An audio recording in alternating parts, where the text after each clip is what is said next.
Welcome back, everybody. In today's video, I want to talk to you about offers, how to properly structure offers, how to build an offer that you can actually make serious money with, and offers that you can DM people and actually do cold outreach and they will receive good feedback and people are not going to either make fun of you or simply not open your DM and not want to work with you, as with a lot of offers in the market right now. So I'm getting messaged probably 100, 200 times a day from people selling me various offers. Things like short form, things like copywriting. Hey, do you do anything with email? Hey, do you need a copywriter? And then most recently, this sort of growth operating thing. Like, hey, can I help you monetize your audience? Or I monetize audiences with Skool and with Discord. And to be honest with you guys, those offers suck. And I'm going to break down exactly why. So one, if you're selling those offers, you know why not to and how to fix it so you can actually make money. And two, I'm going to talk about the actual outreach methods you can use to sell those offers effectively. Because at the end of the day, if you have a good offer, you can sell it a lot easier doing cold outreach, doing cold DM, doing pitches, opposed to a bad offer. You can do the same exact tactics and it won't work. So I have four main points I want to talk to you guys about. Number one is do not sell commoditized offers. Now, what is a commodity? A commodity is something that is widely available. There's a lot of it. There's a lot of saturation. There's a lot of competition. There's a lot of it in the market. Things like water bottles, for example. Water is a commodity. If you think of how many water brands there are, there's a bazillion. Why did I buy this one over another one? Why did I pay more money? Just because I'm a weirdo wanting to drink healthy water. But for the average person, they don't care. So if you're selling water, what advantage do I have on the other water company? Why would I buy Aquafina compared to whatever the other, I don't even know what the water is called because it doesn't stand out in my mind. So you don't want to sell an offer like that. You don't want to be another water bottle in a series of 1,000 water companies. You want to be the Gatorade, or you want to be the Prime, or you want to be something different. So in today's day and age, what you guys need to really start to understand is when you look at the whole of the business world, especially online business, if you're a copywriter, you're not in the copywriting world, you're in the business world. You're working with other people that do other businesses that need copywriting services. If you're a growth operator, you're not just worried about your offer. You need to understand the whole of the market. And if everyone is selling the same thing, it's not really going to work out well for you. It's hard to stand out. It's hard for you to have an edge. It's hard for you to actually have an offer that people are like, oh, I need that. Oh, that's new. I haven't heard of that. I'm interested.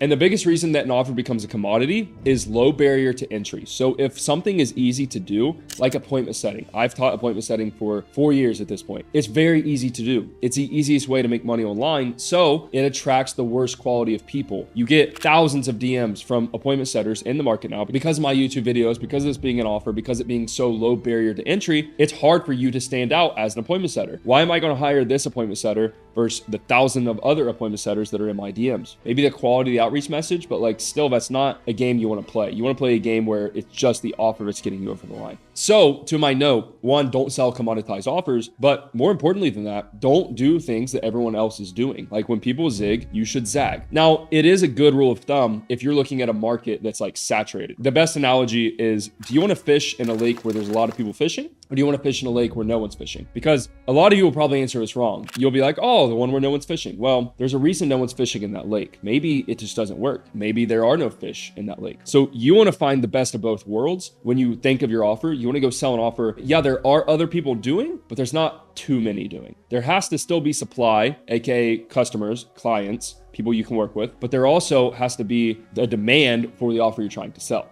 And that leads me to my next point, which is blue ocean versus red ocean. Now, you don't have to take this too literally because I do think this word like saturation and oh, it's competitive and all this is kind of bullshit, because if you're the best, you're going to win regardless. For example, sales reps, there's a lot of sales reps. There's a lot of sales trainers now, but people always need sales reps. So the best ones are going to get jobs, always. Like it will never not happen. So take this with a grain of salt. However, when you're thinking of what offer do you want to sell? What offer do you want to build your business around and your entire outreach and everything? Do you want to go to a blue ocean? It's pretty, it's nice, there's no sharks eating everybody. Or do you want to go to a red ocean where all of the prey fish have died, all the bait is dead, it's been eaten, the sharks are just fucking everything up? You want to find, again, kind of the middle ground. You want to find the blue ocean. And in today's market, you have to look very analytically at what that is. Do you want to be an appointment setter? Do you want to be a millionth other copywriter? Do you want to be the millionth other growth operator? No, because those are commodities because they're easy to get into. That is a red ocean. You want to go do things that not a lot of people are doing. Like IPO, for example. There are 20 IPOs in the world right now. Between our program and between the other people that are like trying to do this, I would actually tell you accurately, there's probably a maximum of 50 people in the market that are trying to do this exact same model that we teach. Not the growth operating thing, not the IPGA thing, but like actual IPO. Sales process, non-commoditized offer, very leveraged, high level skill. There's like 50 people. That's a blue ocean. That is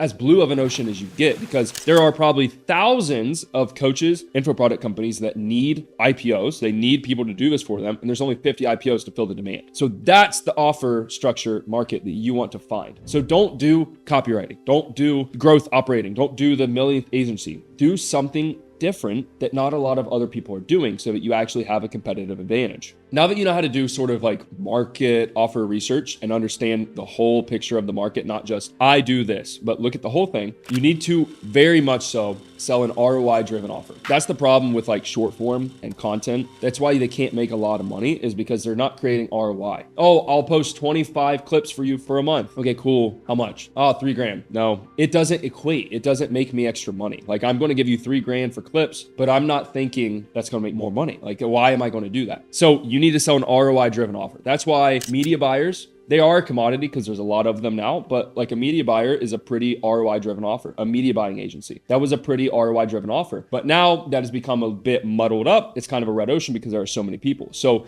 let's take that same logic and apply it to something else. What is there a lot of in this world right now? There's a lot of coaches. There's a lot of courses. There's a lot of info products. There's a lot of people selling some sort of product online for a lot of money. There's a lot of those. So the supply of customers, clients is very, very high. What ROI driven offers could we sell to them? Bring them more leads, make them more money, fix their sales process, make them more profit, grow their revenue. These are all ROI driven offers. Now within that, you pick what you want to do. Like, do you want to run ads for people? If it's kind of hard, you could run ads. It's a good offer. It's ROI driven, but it's very difficult. And there's a lot of variables. It's kind of hard. Then you have, okay, how do we make them more money if the marketing side is out of that? Short form, no. Content, no. Sales process, again, IPO. This is the thinking that I'm trying to get you guys to understand. And I'm not pitching IPO to you in this whole video, but this is why we did it. And this is why I do every offer I've ever done. And this is why we have such success. I think holistically of the offer structure, because now I know all of these customers need this offer. They need an IPO. So what's the easiest offer that you can sell that's ROI driven, that has a good sort of lifestyle for you, that makes you a lot of money? It was IPO. It was building out sales processes and infrastructure and managing sales teams for all these offers and for all these clients. That is a good offer. If I DM 100 people that offer and I present it the right way, I'm going to get several sales calls, which is a very, very good percentage. But if I DM the same 100 people with, hey, do you need a copywriter? Hey, do you need a short form guy? Hey, do you need this? Do you need that? I'm not going to get any responses more than likely. And that is the whole point of what I'm trying to teach you guys, is to think holistically of this and then to literally look at all angles when trying to create an offer. Why are you selling it? Why are you picking this over that? Is it ROI driven? Is it going to make you money? Is it going to make the client money? And this leads me to the final point of this video, which may be the most important, which is you need to bake your offers ROI for you. So like, how do you make money? It needs to be baked into the upside for the client. And what I mean by this is, for example, we use ads. So we don't use IPO for the 15th example. If I run ads for a client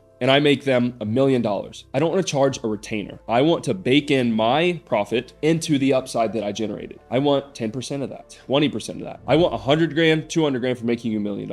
That is called baked in. That is, you eat what you kill. It's the same thought process as commission structure in sales, right? If I close you $1 million, I want 10%. Cool. That's fair. I will do that because as a business owner, that's what I'm looking for all the time, is I'm looking for asymmetrical bets on, okay, I'll let you do this. I'm not really paying you too much upfront, so it's not a lot of risk for me. That's the sign of a good offer. You are making money based on how much money you make me. So I will always make more. I will never lose. I will only win. That is a good offer. That is a very good offer. And for you to bake that into your service offering, not only is it easier to sell, it's easier to do outreach for. And the beautiful thing of having a good offer is it makes you more money. It makes you more money to be performance-based and bake your percentage into the upside, opposed to a retainer or a service or a flat fee or a commoditized offer like all of the other ones that exist. When you start, you have to be a commodity, right? Like I started selling Facebook ads to realtors, and then I started doing other commoditized services. And then eventually I got an edge where I was educated enough, I had enough knowledge, I was sharp enough, I was skilled enough. I started an info product company. I started training sales reps because there was no one doing it in our age demographic. All you had at the time was like Cole Gordon. I didn't even know who Jeremy Miner was at the time. And Cole was kind of like winding their stuff down. And I'm looking at this whole market, even in 2021, and I'm like, nobody's doing this. Why? And I was like, oh, I'm going to do that. We made over $5 million in the last couple of years. It was a home run. It blew up. And now the same thing is happening with IPO and with the new offer and the new focus that we have. No one's doing this. Why? Okay, they just don't see what we see. Is it valid? Yeah. Are there people fishing in this pond? Okay, yeah. Is there too many people fishing in this pond? No. Can we charge a high price for this? Yes. Is it valuable? Yes. Do the clients win? Yes. Do the customers, like our customers, our students, do they make a fuck ton of money? Yes. Is the percentage baked into the upside on both ours and theirs? Yeah. Okay. That's a home run. That's what you're looking for. So I know this is a lot of information. I know this is high level, but I want you guys to think of whether you're at number 1 or you're at number 100 level in business. You need to think of this holistically when you think about offers. Offer makes everything. As if you were the example of like a really attractive guy walks up to a girl, cold approach, and he says a line on her and she is like flattered. But the same line said by a creepy, ugly, fat guy, he's going to be a pervert. He's a weirdo. It's the same thing. Your offer is how you look in business. Your offer is what you do. Your offer is everything. If your offer is bad, no matter what you do, you're basically like